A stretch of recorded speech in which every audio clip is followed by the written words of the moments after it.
Se você falar para qualquer brasileiro que viveu os anos 90, o nome do Collor, ele vai arrupiar todinho. Nossa senhora, o quê?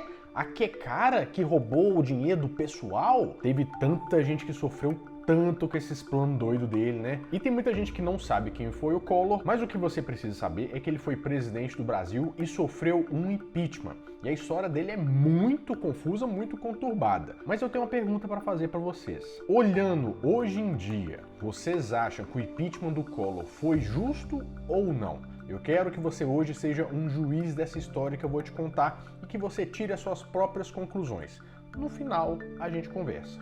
Combinado? É hoje, no Nerd Show.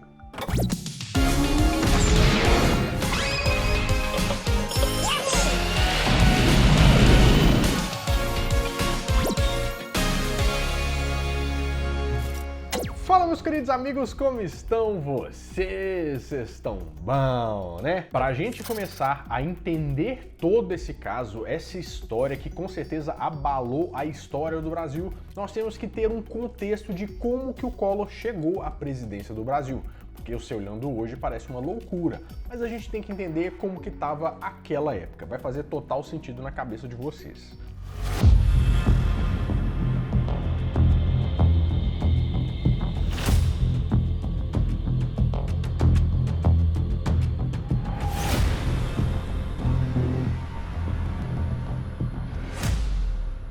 Fernando Collor de Mello foi eleito presidente do Brasil em 1989, numa disputa de segundo turno contra o Lula. O candidato, meu adversário, ele tem uma boa experiência em relação à questão habitacional. Afinal de contas, desde 78, sem dar um murro numa broa, sem bater um prego num pedaço de madeira, porque não trabalha desde 78, conseguiu hoje chegar a um salário de 200 mil cruzados por mês, é o que ele ganha. Morar num apartamento gratuito em Brasília de 350 metros quadrados. Ele conhece bem esse programa habitacional. Eu quero dizer que é possível fazer uma política habitacional porque esse cidadão que é candidato, que está falando com vocês desde 1975, quando o meu adversário mamava nas tetas do regime militar, quando recebia a prefeitura de Maceió de presente do regime militar, quando esse candidato recebia todas essas benesses do regime militar, esse candidato já defendia em Congresso de Trabalhadores a administração do Fundo de Garantia pela classe trabalhadora, do PIS, do PASEP, do dinheiro da Previdência Social, como única forma da classe trabalhadora colocar esses fundos sociais a serviço da própria classe trabalhadora. Sendo o primeiro presidente eleito pelo povo desde Jânio Quadros, lá em 1960. Porque você deve lembrar, na verdade, que nesse período aí teve eleições indiretas, né? O povo não escolhia quem que era o presidente do Brasil. Só que, vencidas as eleições, ele pegou o país numa situação bem complicada, sabe? Nossa senhora, mas tava doendo. E principalmente na economia. Porque o Brasil passava por um alto período de altas inflações, que estava na casa de mais ou menos 80% ao mês. Vamos pensar o seguinte, ó, vamos supor que você está lá no supermercado e vai comprar um arroz, ele custa 10 unidades, né, do dinheiro. Aí vai no mês seguinte, ele já está custando 18. Você acha que isso é preocupante ou não? Vai subindo 80% por mês? Pois o pessoal tinha uns problemas para resolver nessa época. 8h30 da manhã, na porta do supermercado, muita gente já espera a hora de entrar. Muita atenção na porta. 9 horas, é dada a largada. Era praticamente um desespero quando você recebia o salário. Teria que sair imediatamente para fazer as compras, realizar compras grandes, enormes, para estocar o máximo que pudesse em casa. A vida com a inflação era uma correria. Você precisava rápido receber seu salário e correr para o supermercado, mas tudo que você fazia, o dinheiro que você pegava, você tinha que correr para o banco. Eu só fico pensando que em 92, mesmo bem que isso aconteceu, eu era vivo, mas eu tava lá, chupando o dedo, comendo terra, e o povo passou no apocalipse. Mas como que chegou numa situação dessa, né? Bom, vamos dizer que foi uma herança do regime militar, né, da ditadura, porque supostamente a gente teve um milagre econômico, que o Brasil ia crescer pra caramba o PIB lá, mas aí teve muitas dívidas internacionais que ficaram, né, e você sabe, aquele negócio ali que não dá pra você resolver de um dia pro outro. Bom, mas o Fernando Collor foi empossado, recebeu ali a presidência em 1990, no mês de março. Minha gente amiga, o Brasil A transição democrática se completa neste instante, com a posse de um presidente da República eleito pelo voto direto da maioria do povo. Juro a vocês, diante do altar das minhas convicções, volto os meus olhos e as minhas preocupações para vocês e me comprometo mais uma vez a dar o melhor de mim, a dar a minha saúde e a minha própria vida, se necessário for, para cumprir rigorosamente com o nosso programa de governo. Que Deus ajude o presidente da República. E na semana que ele foi empossado, ele pediu que o pessoal fizesse um feriado bancário de 3 dias. Para quê? Para eles começarem a analisar a situação da economia do país com ela meio parada, porque senão, tipo assim, o pessoal tava remarcando o preço de coisa de noite, sabe?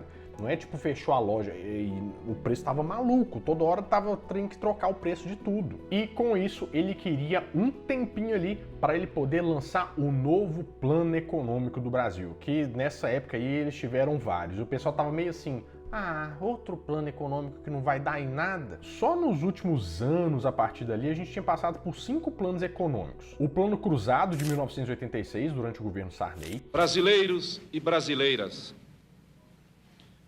as principais decisões são as seguintes: criação de uma nova moeda, o cruzado, com paridade inicial de um cruzado por 1.000 cruzeiros. O Plano Bresser de 87, também no governo Sarney, e o Plano de Verão em 1989, que parece muito um CD do Summer Electro Hits, né? Plano de verão. Meu plano de verão é férias, não é plano econômico. Faz sentido. Só que todos esses planos tinham falhado em controlar a inflação e o pessoal tá meio assim, meu Deus do céu, o que será que tá por vir agora? Quem poderá me defender? Eu! O Chapolin Colorado! Não contavam com minha astúcia? Eis que o Plano Collor saiu do papel, né? Na verdade ele não tinha esse nome, chamava Brasil Novo, mas ficou conhecido como Plano Collor, porque o plano era dele mesmo, né? E é um pacote de um monte de medidas que foi criado por um monte de economistas que estavam lá, especialistas tentando resolver o problema do Brasil, incluindo uma pessoa que tem um nomezinho que você vai lembrar daqui pra frente, com certeza, que é a Zélia Cardoso, que era ministra da Economia. E numa coletiva de imprensa que foi meio, vamos dizer assim, confusa, segundo alguns jornalistas, foram anunciadas as medidas do governo. Esclarecer aos senhores o programa econômico que está sendo hoje apresentado à nação brasileira. Enfim, para que haja um saneamento financeiro do Estado brasileiro, coisa que é fundamental para a recuperação do crescimento econômico, é preciso que ocorram algumas reformas. O nosso programa de estabilização, ele tem 3 pontos fundamentais. Um ponto é uma reforma fiscal. O outro ponto importante do nosso programa é a reforma monetária. E o terceiro ponto é uma política de rendas, ou seja, como é que vão se comportar dentro desse panorama os preços, né, dos vários elementos, dos vários bens e serviços da economia e os salários. A partir de hoje fica criado o Cruzeiro, que substitui o Cruzado Novo. Não há nenhuma alteração de zeros. Que encerraram com uma mensagem de paz e esperança, né? Não temos alternativas. O Brasil não aceita mais derrotas. Agora é vencer ou vencer. Que Deus nos ajude. Corre, negada! Isso aí mesmo, hein? Deus, se vira aí. Bom, esse plano tinha várias medidas, mas eu vou colocar só algumas aqui para você entender o contexto disso. Ele trocou a moeda que era o Cruzado Novo para o Cruzeiro, com relação de 1 para 1. Então, nada mudou muito, né? Só pra vocês entenderem, normalmente eles fazem as trocas de moeda para cortar o zero, porque tá lá tipo 100 mil, aí eles cortam para virar 1, sabe? Então acontece nesse sentido. Congelou alguns preços de produtos e serviços, como por exemplo os combustíveis, congelou os salários, acabou com incentivos fiscais para diversas áreas, tipo importação, exportação, incentivo para a região norte, nordeste e também para a indústria de computadores. Aumentou alguns valores de serviços públicos, tipo gás, gás, energia elétrica. Os Correios também tiveram alta, como se não fosse caro o suficiente para dar uma comendinha pelo Sedex. Fechamento de vários institutos públicos e demissão em massa de funcionários públicos. Abertura da economia para empresas estrangeiras para fomentar o mercado, para eles trazer dinheiro de fora, gastar aqui e o negócio ficar mais aquecido. Desestatização de indústrias públicas, de empresas públicas, né? Tipo siderúrgica e de energia elétrica também, tipo CEMIG, sabe? Esses negócios tudo. Pois é, saiu da mão do governo e foi vendendo pro povo. E tinha uma outra medida que eu não sei se é muito importante, mas é o congelamento de 80% de todos os depósitos que passassem de 50 mil cruzados novos, cerca de 5 mil reais, por 18 meses. Peraí, como assim 18 meses? Mas pegar o dinheiro do povo e congelar nas poupanças? Você não podia sacar mais que... Foi isso. Legal essa iniciativa, né? Nossa, realmente.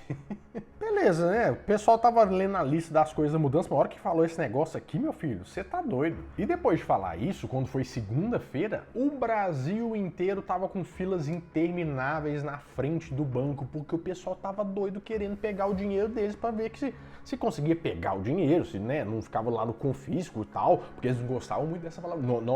Não é confisco, não estamos confiscando o dinheiro, não.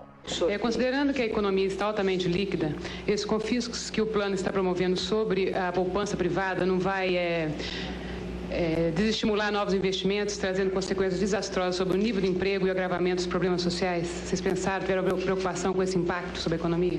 Primeiro, eu não usaria a palavra confisco para caracterizar o que está sendo proposto.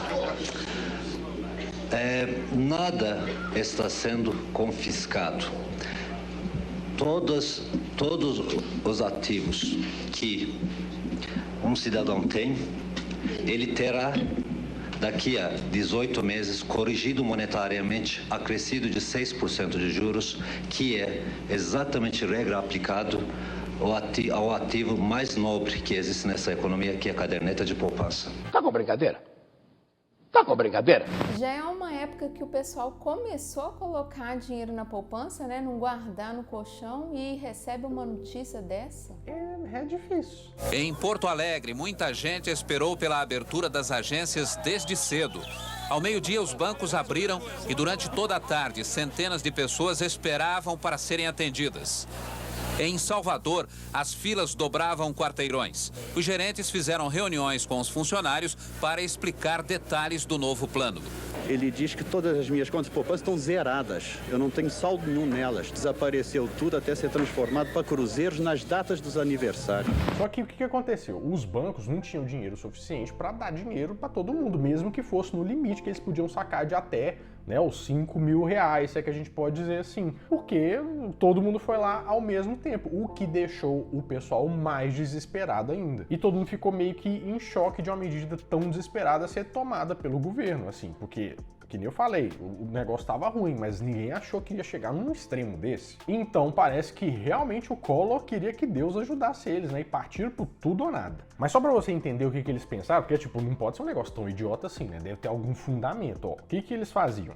Eles queriam pegar o dinheiro que você tinha na poupança, por exemplo, que tava lá, né, guardadinho, e esse dinheiro você não podia tirar mais do que 50 mil cruzados novos, ou 5 mil reais, né, se a gente pode dizer, em 18 meses. Ou seja, esse dinheiro ia ficar lá parado por 18 meses, rendendo 6% da caderneta de poupança, que eles falavam que era sagrada. Mas pegaram mesmo assim, né? Então, depois do 18º mês, você podia retirar esse dinheiro corrigido com a nova moeda, que era o cruzeiro, e também com os juros. Só que também você podia tirar de uma vez? Não, você tinha que tirar em 12 parcelas. Apareceu alguma vantagem? Não. Complicado, né? Assim, tem mais informações, mas eu não vou ser a melhor pessoa para explicar para vocês. A ministra que é a melhor pessoa para explicar o que você podia fazer também. Bom, como é que as pessoas convertem os cruzados novos que elas tinham até ontem em cruzeiros?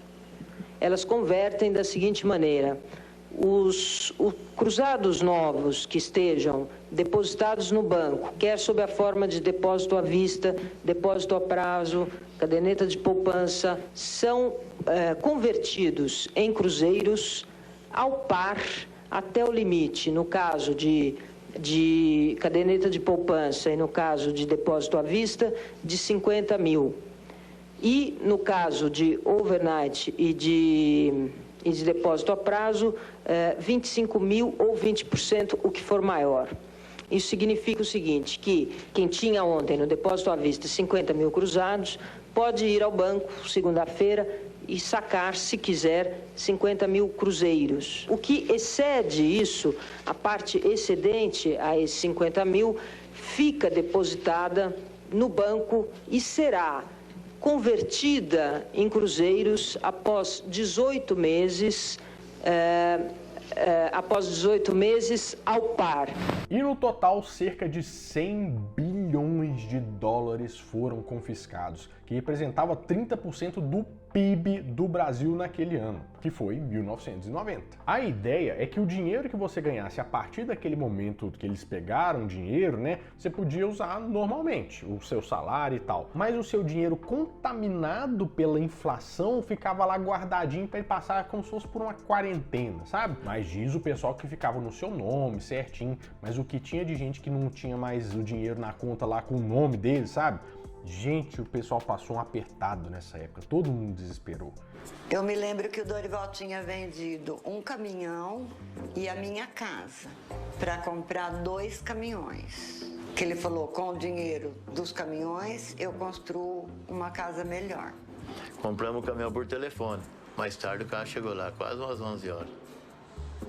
O cara falou assim, trancou tudo, nós não tá vendendo nem comprando nada. Falou que vai ter um tal de fundão aí, com o dinheiro, quem tiver dinheiro no banco, conta corrente, poupança, vai tudo para esse fundão. Falei, nossa, perdi a casa, né? O dinheiro tá no banco. Aí meu pai se transformou.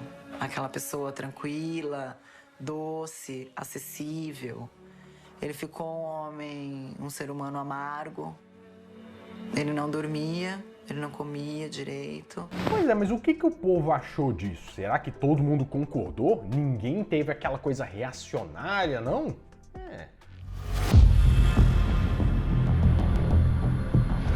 E já nos primeiros dias dessa medida, o baque veio violentamente, né? Porque o consumo, o pessoal comprar, gastar dinheiro, começou a cair vertiginosamente. Tanto pela dificuldade de sacar dinheiro, para você poder gastar mesmo, e também pela incerteza, porque se você não sabe o que tá vindo, você vai gastar dinheiro. Você não sabe se vai receber o seu dinheiro, você vai ficar gastando? Claro que não. Enquanto isso, o preço do gás, o preço da energia, o preço do correio começava a aumentar. Tanto que a segurança nos bancos foi reforçada, porque o povo já estava ficando doido. Apesar disso, os jornais começaram a soltar matérias falando sobre as pesquisas de opinião, né? E falando que, surpreendentemente, o povo estava até aceitando bem essas medidas. Uma pesquisa foi feita no Datafolha falando que 58% dos entrevistados achavam um plano bom. É bom, gostei desse plano. E só 8% achavam ele ruim. Ou seja, 58% das pessoas não entenderam, né, o plano. Assim. Não, mas tem que ver para quem que perguntou, né? Perguntou para os economistas. Economistas, vocês acham? Sim, acho ótimo. Foi você que fez o plano? Sim.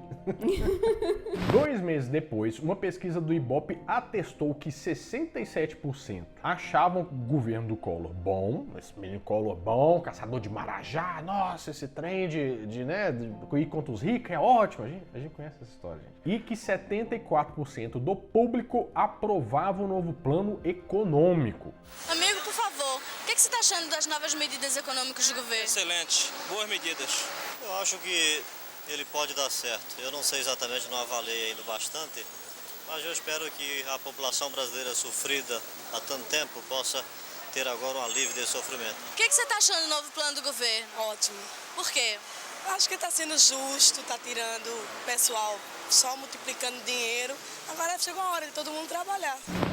Provável plano econômico? Mas tudo bem. O engraçado é que boa parte dos empresários apoiou essa medida, falando que isso aqui é um sacrifício que a população tem que fazer para o nosso país melhorar, né, a economia ir em frente e que o governo não devia recuar. Apesar das críticas, vai que vai dar certo. Estranho, né? Os empresários falar um negócio assim. E falando de lado dos políticos, né? A gente pensa que a esquerda ia estar doida nesse período aí, mas a princípio, não. A princípio não, depois o pau quebrou, mas a princípio estava de boa. O Aloysio Mercadante, que era economista do PT, por exemplo, apoiou a medida, assim como a Maria Conceição Tavares, que falou que era contra o governo, né, mas que tinha algumas ideias boas ali naquele plano. Diz ela que era uma das melhores propostas dos últimos anos. Também a concorrência, né? Mas não demorou muito para que eles mudassem um pouco de opinião sobre essas medidas, né?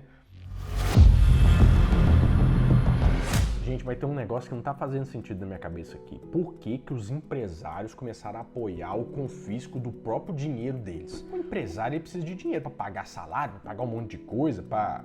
sei lá o que vai fazer com isso, não faz sentido nenhum. Acontece que existe uma operação bancária com um nome muito chique que chama Overnight, onde você consegue fazer uma aplicação no dia e sacar no outro dia. E com a inflação de 1000% que teve o regime militar, né, muitas das pessoas começaram a aproveitar isso, porque você sabe, quando tem uma crise, tem crise para quem é mais pobre, mas quem tem dinheiro consegue fazer altos negócios que vai valorizar o dinheiro deles, né? Ou seja, o pessoal começou a especular e lucrar com a alta da inflação. E na campanha política, né, era bem esperado que, na verdade, eles fizessem o confisco desse tal overnight, que é o pessoal que pega um dinheiro maior, fica fazendo especulação e tal. E que na campanha o Collor até prometeu, falou assim, a poupança, ela é sagrada, não vamos mexer na poupança de nada. Aí o pessoal ficou meio assim, e aí, rapaz, como que você mexeu na poupança?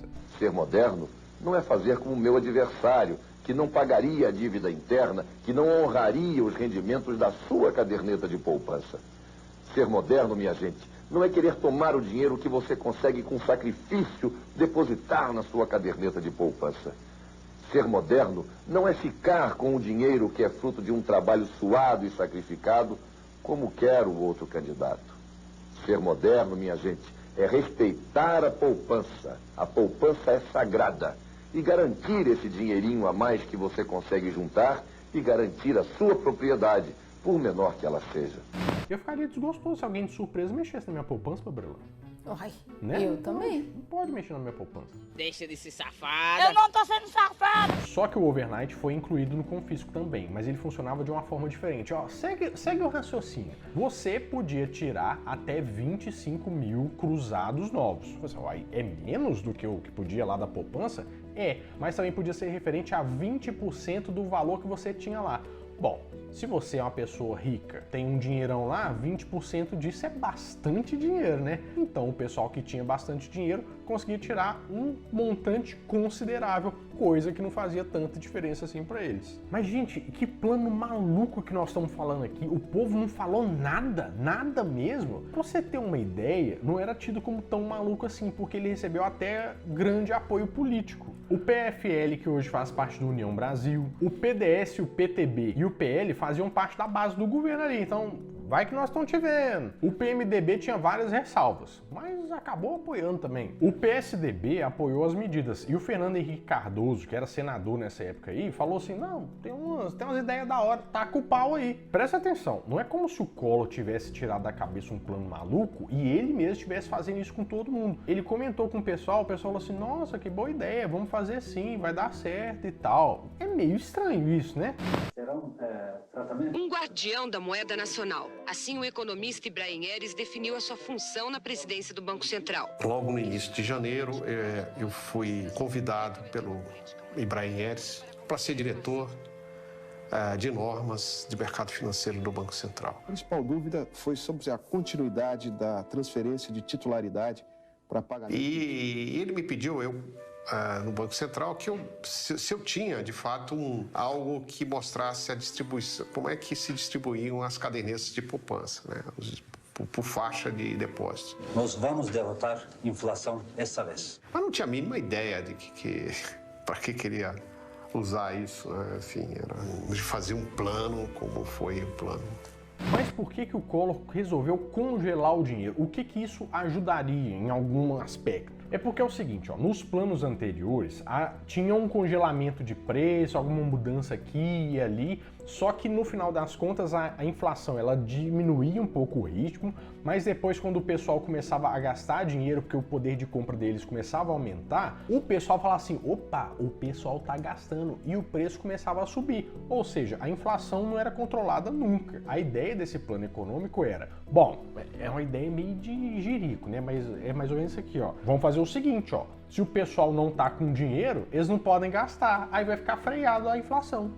E é isso. Mas claro que um plano desse tamanho, né, no Brasil inteiro, ele tem algumas consequências que foram meio que preocupantes ali no início, mas ninguém sabia de fato o que aconteceu. Por quê? Não tinha precedente, ou seja, ninguém testou um trem desse tamanho, dessa forma, para ver. Nenhum outro país já fez alguma coisa parecida. E a equipe econômica começou a ter muitos problemas para explicar as questões comuns do dia a dia. Como a gente pode ver, por exemplo, a ministra Zélia falando dessa entrevista aqui. No caso de condomínio, por exemplo, o condomínio no mês passado pagou um X, tá? Tem lá guardado na conta, certamente o síndico aplica esse negócio no over.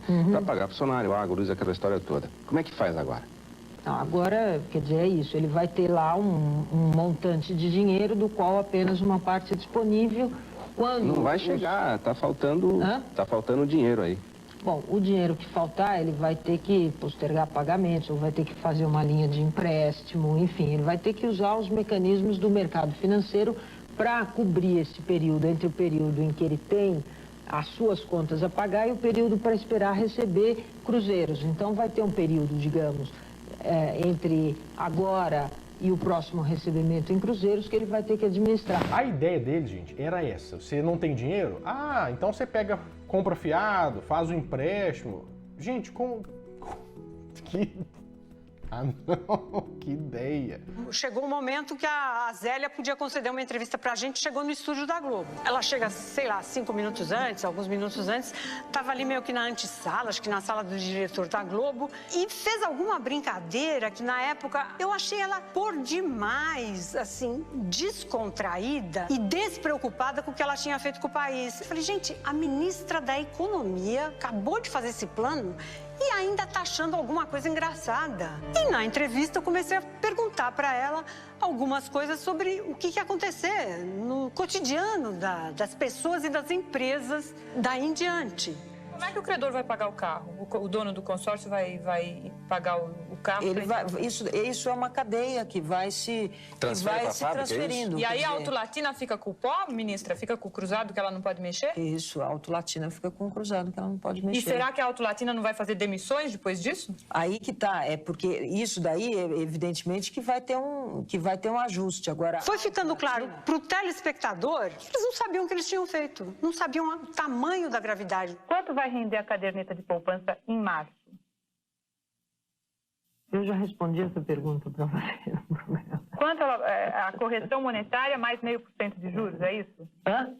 Tipo, a pessoa tem um limite de dinheiro e ela que se vire para arrumar o que ela quiser arrumar, entendeu? Para mim, a melhor parte é, será que não vai fechar restaurante? Na verdade, precisa ficar claro o seguinte, que nós temos uma moeda, que é uma moeda velha, contaminada, que nós queremos isolar. Essa moeda, esses depósitos vão ficar lá parados no Banco Central, rendendo correção monetária. E temos uma outra moeda que vai começar a circular na economia. Na verdade, só estão zerando praticamente a conta de todo mundo, deixando todo mundo com 50 mil cruzados e a pessoa que se vire como puder, não é isso? É isso, quer dizer, ela vai fazer uma prioridade. Agora, o dono do restaurante, aquele que recebeu o cheque, ele só está com o seu patrimônio. Ele tem seu patrimônio, tem um punhado de cheques e mais nada. Vai receber a partir de segunda-feira os cruzeiros que estão chegando, mas ele tem que pagar uma opção de gente. Será que não vai fechar restaurante, não?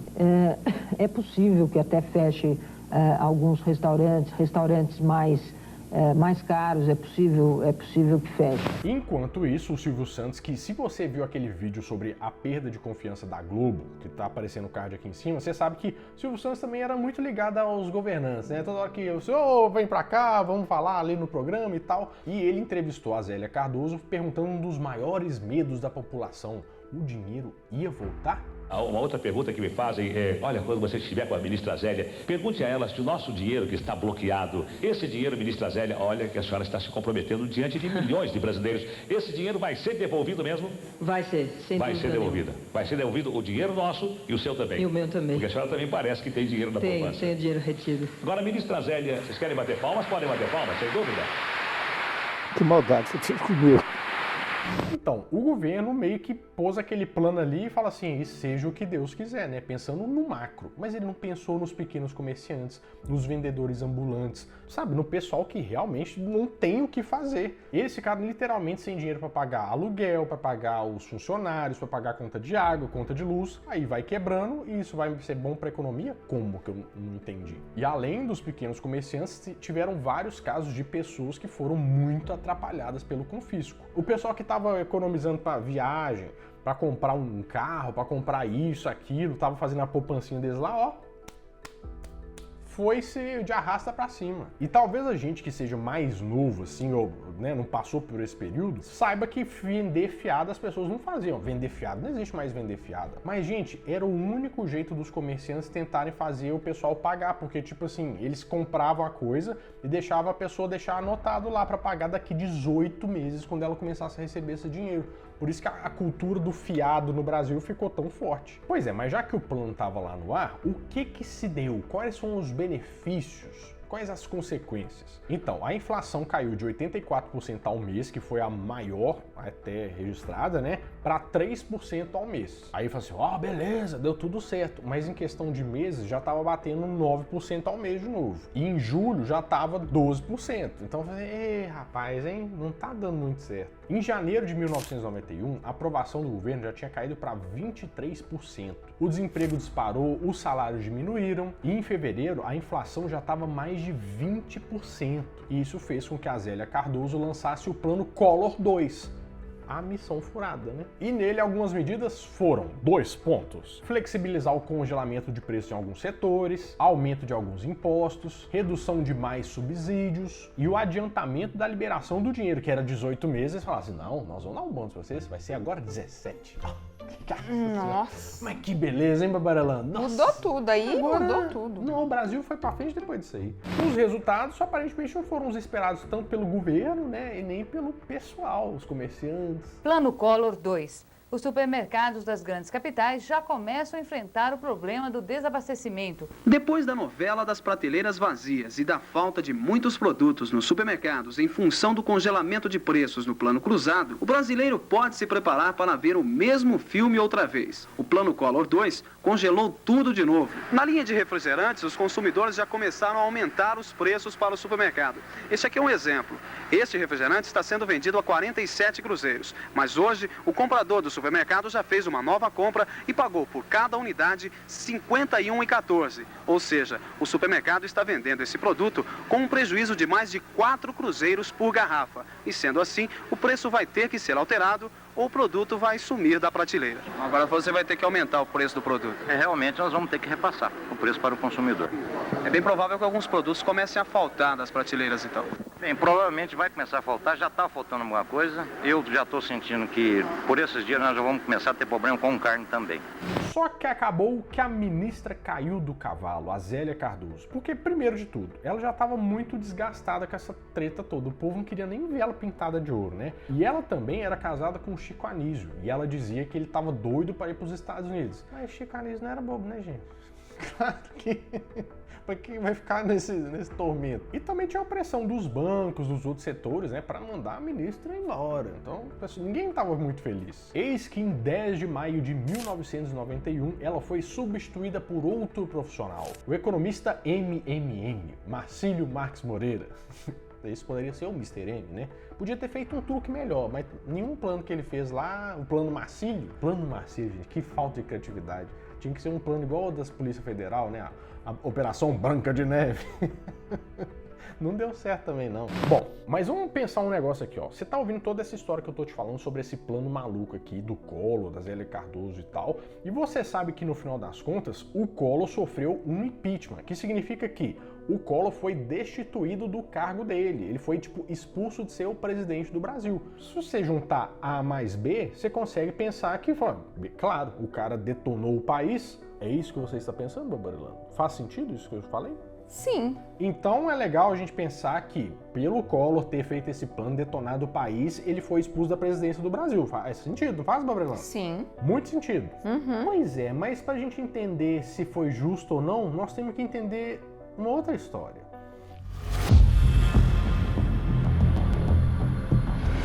Você, por acaso, conhece o Al Capone? Não estou fazendo comparações, tá? É só para o nosso exemplo aqui.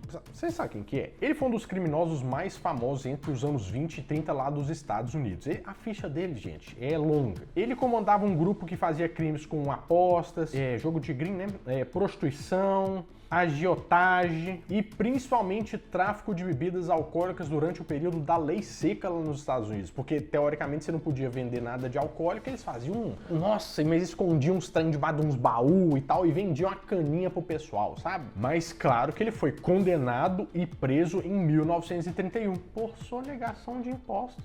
Ué? Peraí, mas o cara que matou foi condenado por sonegação de impostos? Que estranho, né? Você acredita que com o Collor aconteceu uma coisa meio parecida?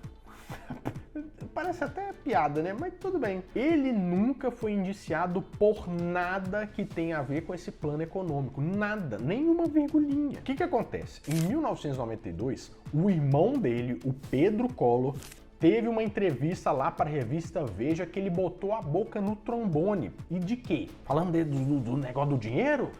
Na verdade, não. Falando relação ali com o PC Farias. Você lembra desse nome, PC Farias? Porque o Linha Direta só fala... A gente ainda tem que fazer um vídeo desse cara porque a história... é uma beleza, né? Mas tudo bem. Esse cara era tesoureiro de campanha do Collor e diz que ele tinha armado um esquema de corrupção dentro do governo, envolvendo cargo político, né? Troca de influência, cobrando propina, aquela historinha que vocês já estão cansados de saber. Aí o que acontece? Em abril, o Congresso instaura uma CPI para investigar essas acusações. Ia chamando os funcionários do Collor, ia chamando todo mundo para depor e blá, meu Deus, será que é verdade? Não é verdade? Tinha um lance que até os gastos da residência oficial do Collor lá, a casa da Dinda, eram feitos por uma empresa do PC Farias. Gente, um rolo danado. E no meio do processo descobriu-se que as contas do PC Farias e do Collor não tinham sofrido confisco. Ah, agora eu entendi! Que da hora, né? Depois de tudo ouvido, algumas acusações começaram a cair no colo do Collor. E o processo de impeachment foi autorizado, mas não tem nada a ver com confisco. É só por causa de acusações do PC Farias, daquele negócio lá de propina, blá. E a população, que já tava meio pé da vida, né, com esse processo todo, saiu às ruas com aquele negócio do caras pintadas, todos com a cara pintada, falando, fora, Collor, bi. E minha avó lá assim, que pena, um rapaz tão bonito. Ele era bonito mesmo, Brando. É um tipão, né? Mas aquele negócio, né? Bonitinho, mas ordinário. E vendo que a coisa já estava apertada pro lado dele, e vendo que ele ia sofrer o impeachment mesmo, ele renunciou ao cargo da presidência da República para ele falar assim, se eu renuncio, eu vou manter meus direitos políticos e tal, porque se ele fosse impeachmentado ali, ele ia perder os direitos dele por 8 anos. Coisa que, na verdade, o pessoal lá do Congresso falou assim, não, tá aprovado aqui, ó, você vai perder os seus direitos políticos também. E assim, ele sofreu o terceiro impeachment da história do Brasil. Assim, terceiro? Tem mais 2? Tem. Eu vou contar essa história pra vocês depois, que também é muito interessante. Sendo condenado à inelegibilidade por 8 anos e dando lugar ao Itamar Franco, o presidente do Topetão. O presidente do Fusca, que gostava muito de fazer Fusca, né? O Fusca do Itamar. O Collor supostamente foi condenado pela CPI em envolvimentos de crime de corrupção. Beleza, chegamos ao fundo dessa história, né? É por isso que ele foi impeachmentado, por isso que ele saiu do cargo. Vamos voltar naquela história de é justo ou não. Vamos pensar aqui, ó. Em 1994, julgado pelo STF, ele foi julgado inocente de todas as acusações. E em 2014, parece que o STF fez mais um julgamento e ele foi inocentado de novo dessas acusações. O que a gente faz, Brelando? Ele não... E aí? Uai, a gente toma como reparação. Se ele, né, ele foi inocentado disso, mas pra gente ele é culpado por causa do todo o resto. Então, ele não vai voltar lá e assumir, né? Então, na verdade mesmo, o Collor não foi impeachmentado por causa do negócio que ele fez do confisco. E ele também foi impeachmentado por outras coisas lá, que na verdade ele foi considerado inocente um tempo depois. Agora eu quero que você dê o veredito. Você escolhe o final dessa história. Você decide. O impeachment do Collor, pensando agora, foi justo ou injusto? Justifique a sua resposta nos comentários desse vídeo. Isso é uma mentira, é uma pantomima, uma patuscada. E eu repudio e repilo isso, com toda a veemência da minha força interior e do meu coração. Bom, eu vou ficando por aqui, mas eu vou deixar um vídeo antigo falando sobre as mudanças do dinheiro do Brasil, que eu tenho certeza que vai entender melhor esse negócio do cruzeiro, cruzado e tal, você vai gostar. Bom, eu vou ficando por aqui, mas toda semana de segunda a sexta às 7 horas da noite eu volto mais um vídeo quentinho, fresquinho, crocante pra vocês, então adeus!